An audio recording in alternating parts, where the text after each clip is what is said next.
Bismillahirrahmanirrahim. Assalamualaikum warahmatullahi wabarakatuh.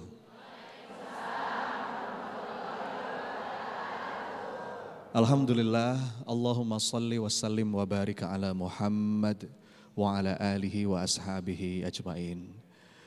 Bapak Ibu, teman-teman, pemirsa Renungan Jiwa, tema kita yang diangkat kali ini cukup menarik. Kita membahas tentang pemuda, fokus pada prestasi atau sensasi. Kenapa kok bahasan tentang pemuda ini menjadi penting dan menarik, teman-teman sekalian? Karena saat kita ngomongin pemuda, kita sedang berbicara tentang masa depan peradaban. Kalau kita belajar pola sejarah, kita akan memahami semua perubahan besar itu selalu diawali dengan peran pemuda. Dalam sirah misalnya, kita lihat perjuangan dakwah Nabi SAW. Ada yang disebut dengan as-sabiqunal awwalun. Itu generasi awal para sahabat yang menemani Rasulullah membangun cahaya peradaban Islam. Hampir semuanya pemuda, anak-anak muda. Kita kenal nama Sayyidina Ali bin Abi Thalib. Kita kenal nama Mus'ab bin Umair. Kita kenal nama Sayyidina Umar bin Khattab. Itu semua anak-anak muda yang memang punya jiwa besar. Dan pemuda itu bukan semata-mata tentang usia, sahabat jiwa sekalian, tapi tentang hati yang hidup, tentang jiwa yang mau bergerak. Jadi kalau kita mau melihat masa depan sebuah peradaban, masa depan sebuah bangsa, itu bisa kita lihat dari sini. Kalau pemudanya itu sibuk membangun diri, sibuk berkarya, sibuk berprestasi, itu sebetulnya tanda sebuah peradaban bangkit, sebuah peradaban maju, sebuah peradaban mengalami perbaikan. Begitu pula sebaliknya, kalau pemudanya kehilangan arah, naudzubillah, itu juga tanda sebuah bangsa, sebuah negara, sebuah peradaban itu sedang kehilangan cahayanya. Nah, di kesempatan singkat ini, Bapak Ibu, teman-teman, sahabat jiwa sekalian, saya coba sampaikan ada 3 prinsip fundamental. Ada 3 langkah kunci.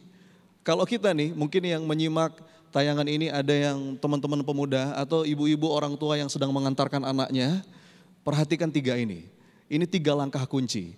Kalau kita kepengen betul-betul berprestasi, bukan cuma sekedar cari sensasi. Apa 3 prinsip dasar itu? Saya sebut dengan clarity, intensity, konsistensi. Boleh diulang, Bu? Clarity, intensity, konsistensi. Saya akan jelaskan dengan ringkas satu persatu. Yang pertama itu clarity. Clarity itu apa? Clarity of purpose, kejelasan tujuan. Jelas arahnya. Karena hari ini mungkin banyak anak-anak muda yang kelihatan sibuk dengan aktivitasnya, tapi sebenarnya nggak ngerti mau kemana, tujuannya mau apa, hanya sekedar ikut-ikut, tapi tanpa punya alasan atau makna di balik aktivitas yang sedang dia lakukan. Maka latihannya gimana? Ada satu habits, teman-teman, Bapak Ibu, sahabat jiwa sekalian, satu habits yang perlu dibangun kalau kita ingin semakin memperjelas arah hidup. Nama habitsnya itu jeda. Apa, Bu? Jeda itu apa? Stop and reflect. Coba kita perlu meluangkan waktu. Disebut dengan self reflection. Disebut juga dengan introspeksi. Intro itu kan ke dalam, spekta itu melihat. Jadi melihat ke dalam. Setiap hari, apalagi kita nih sebagai seorang muslim, penting minta dituntun sama Allah dalam setiap langkah. Bu, teman-teman sekalian, 17 kali sehari minimal kita minta sama Allah, ihdinas siratal mustaqim. Kita diminta minimal 5 kali sehari, Bu, sebagai seorang muslim. Sholat, jeda dulu, kita renungin. Saya ini siapa? Saya ini dari mana? Saya ini mau menuju kemana? Saya ini mau cari apa? Semua yang saya lakukan ini untuk apa? Untuk siapa? Nah, pertanyaan-pertanyaan reflektif seperti itu terus kita bombardir nih. Critical thinking kita tanya, makin sering kita nanya, nanti makin jelas arah hidupnya. Jadi itu yang pertama, clarity, kejelasan arah, kejelasan tujuan. Ini penting. Yang kedua, intensity. Intensity itu apa? bagaimana anak-anak muda itu perlu punya kemampuan untuk melakukan sesuatu dengan penuh kesungguhan. Melakukan sesuatu itu dengan sepenuh jiwa, sepenuh rasa, sepenuh energi, sepenuh cinta, dengan totalitas. Jadi bukan loncat-loncat, karena kita sering ikut tren. Apalagi sekarang kita hidup di zaman distraksi, dikit-dikit terdistrak. Saat kita ingin berkarya, karyanya belum tuntas, pindah lagi, begitu?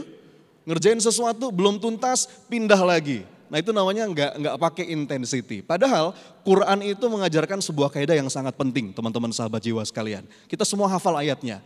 Fa'idha faroghta fansab. Ketika kita sudah tuntas. Ini sebuah isyarat. Kalau kita sedang berkarya, ngerjain sesuatu, jangan dulu pindah sampai betul-betul al-farogh, sampai betul-betul tuntas. Dan setelah tuntas, fansab. Berdiri lagi, sambut lagi amal yang lain. Ini sebuah isyarat yang sangat indah, sahabat jiwa sekalian. Dan kalimat berikutnya, ayat berikutnya lebih indah lagi. Wa ila rabbika farghab, dan hendaklah kepada Robmu engkau berharap. Karena dalam proses berkarya pasti kita ngalamin capek, betul? Kita ngalamin kok kayaknya lemas, ada masanya kita mager, kehilangan semangat. Kadang-kadang apa yang kita lakukan gak dapat penghargaan, gak dapat apresiasi. Dan hendaklah hanya kepada Robmu engkau berharap. Begitu berharap kepada Allah, kita semangat lagi, energi itu hadir lagi. Dan yang terakhir, konsistensi. Gak ada karya yang bisa kita persembahkan dengan kualitas bagus tanpa konsistensi.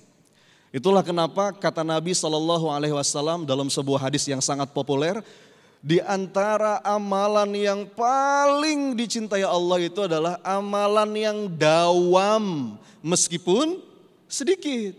Sedikit tapi dawam, itu punya kualitas dan bobot amal soleh yang luar biasa. Pegang tiga ini wahai sahabat-sahabatku sekalian, anak-anak muda dan juga ibu-ibu, para orang tua yang sedang mengantarkan anaknya. Ini tiga prinsip fundamental untuk betul-betul berprestasi, bukan cuma sekedar cari sensasi. Apa itu? Clarity, kejelasan tujuan. Yang kedua, intensity, melakukan sesuatu dengan sepenuh cinta. Do what you love or love what you do. Dan yang ketiga, konsistensi. Semoga tiga itu bisa jadi pegangan kita untuk berprestasi. Masya Allah, terima kasih Coach Sony atas nasihatnya, tadi sudah menyampaikan bagaimana ketika kita berbicara mengenai pemuda, kita juga berbicara mengenai peradaban masa depan. Jadi diharapkan ya para pemuda, anak muda masa kini bisa konsisten dan juga mencintai, melakukan apa yang ia cintai, Masya Allah. Baiklah sahabat jiwa, tentunya Anda masih dalam program Renungan Jiwa yang dipersembahkan oleh Wadimor, tentu sarung kita. Dan kita akan bersama berdialog lagi bersama dengan tamu inspiratif kita berikutnya, yakni ada Mas Anggi Wahyuda. Kami persilahkan kepada Mas Anggi untuk bisa bergabung di depan sini.